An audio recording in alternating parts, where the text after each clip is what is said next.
கற்றது வரலாறு நேயர்களுக்கு என் அன்பு வணக்கம்.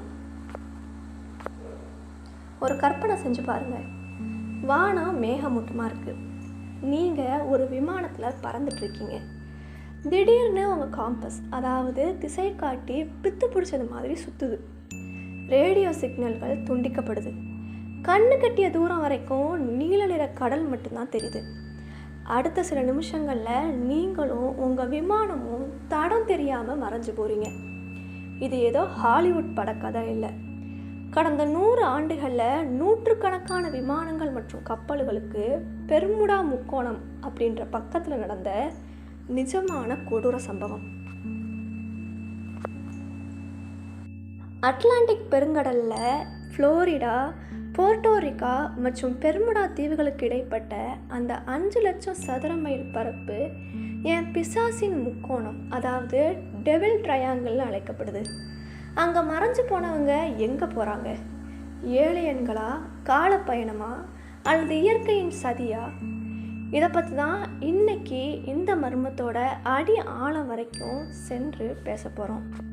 இதை பற்றி ஃபுல்லாக தெரிஞ்சுக்க வீடியோவை ஸ்கிப் பண்ணாமல் ஃபுல்லாக பாருங்கள். இந்த மர்மம் இன்னைக்கு நேற்று நடக்கலை. 1492 தொடங்கிருச்சு. மாலுமி கிறிஸ்டோபர் கொலம்பஸ் முதல் முறையாக இந்த பகுதியை தாண்டி போகிறப்போ அவரது குறிப்பேட்டில் ஒரு விசித்திரமான விஷயத்தை எழுதுகிறாரு. அன்னைக்கு நைட்டு வானத்தில் இருந்து ஒரு மாபெரும் தீப்பந்து கடலுக்குள்ளே விழுந்ததாகவும் திடீர்னு திசை காட்டி தவறாக வழிகாட்டியதாகவும் அவர் சொல்லியிருக்காரு. 20ஆம் நூற்றாண்டுக்கு முன்பே இந்த பகுதி மாலுமிகளை அச்சுறுத்த தொடங்கியிருக்கு. ஆனால் 1945 நடந்த ஒரு சம்பவம் தான் உலகத்தையே அதிர வச்சுது. டிசம்பர் 5, 1945 அமெரிக்க கடற்படையை சேர்ந்த 5 அவெஞ்சர் ரக போர் விமானங்கள் பயிற்சியில் ஈடுபட்டு இருந்துச்சு.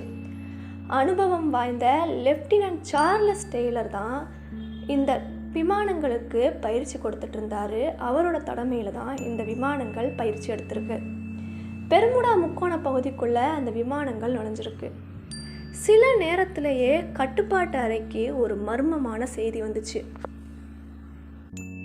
எங்களுக்கு எதுவுமே தெரியல, கடல் கூட வித்தியாசமாக தெரியுது, நாங்கள் எங்கே இருக்கோன்னே எங்களுக்கு தெரியல. இதுதான் அவங்க பேசின கடைசி வார்த்தை. அவங்கள தேடி சென்ற ஒரு மீட்பு விமானமும், அதாவது மார்டின் மெரினர் அப்படின்ற விமானமும் சில நிமிடங்களில் காணாமல் போகுது. அதாவது 6 விமானங்கள், 27 மனிதர்கள், ஒரு சிறு துரும்பு கூட கிடைக்காம மாயமாக போயிட்டாங்க. அமெரிக்க அரசாங்கமே இதை கேட்டு அதிர்ந்து போச்சு. அவங்க செவ்வாய் கிரகத்துக்கு பறந்து போயிருக்கலான்ற அளவுக்கு அந்த மர்மம் வலிமையாக இருந்துச்சு. இந்த 6 விமானங்கள் மட்டும் இல்லை. ஃப்ளைட் 19 USS சைக்ளோப்ஸ் என்ற மாபெரும் நிலக்கரி கப்பல் 300 வீரர்களோட 1918 இதே பகுதியில் காணாமல் போகுது. எந்த ஒரு அபாய சிக்னலுமே இந்த பெர்முடா முக்கோணத்தில் காணாமல் போன நிலக்கரி கப்பலில் இருந்து அனுப்பப்படலை. சிதைவுகள் கூட கிடைக்கல.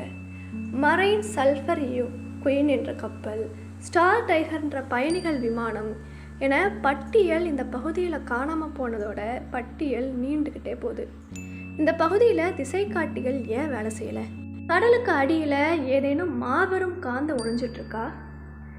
அறிவியலை தாண்டி மக்கள் சொல்கிற சில அதிரடியான காரணங்களை இப்போ பார்க்கலாம். முதல்ல ஏலியன்.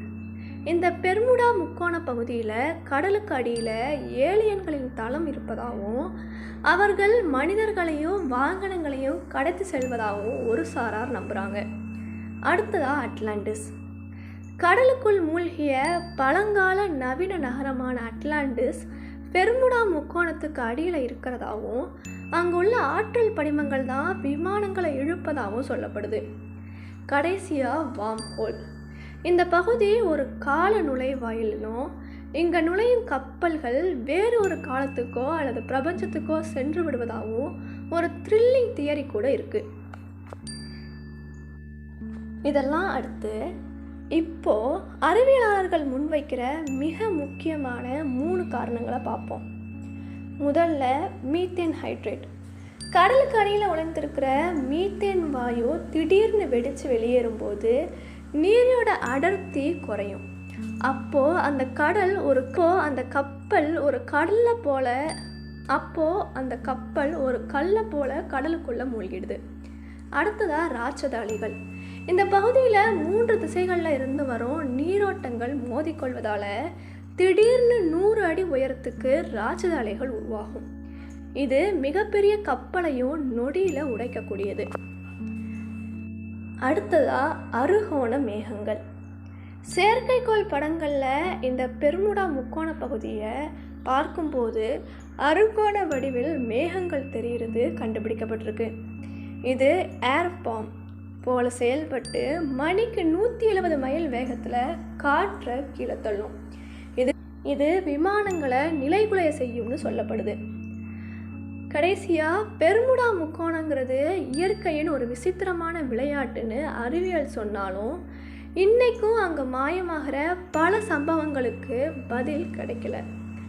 உலகில் பிஸியான கடல் வழித்தடங்களில் இதுவும் ஒன்றா இருக்குது. தினமும் ஆயிரக்கணக்கானவங்க இதை கடந்து போகிறாங்க. ஆனால் அதிர்ஷ்டம் இல்லாத சிலருக்கு அதுவே கடைசி பயணமாகவும் மாறுது. பெர்முடா முக்கோணம் ஒரு அறிவியல் புதிரா இல்லைனா மனித அறிவுக்கு எட்டாத ஒரு மர்மமா? உங்கள் கருத்தை கமெண்ட் பாக்ஸில் சொல்லுங்கள். இந்த வீடியோ உங்களுக்கு பிடிச்சிருந்தா லைக், ஷேர், கமெண்ட் பண்ணுங்கள். இது போன்ற மர்மங்களையும் வரலாறுகளையும் தெரிஞ்சுக்கிறதுக்கு கற்றது வரலாறு சேனலை சப்ஸ்கிரைப் பண்ணுங்கள். இது கற்றது வரலாறு. நான் இந்துபாலா.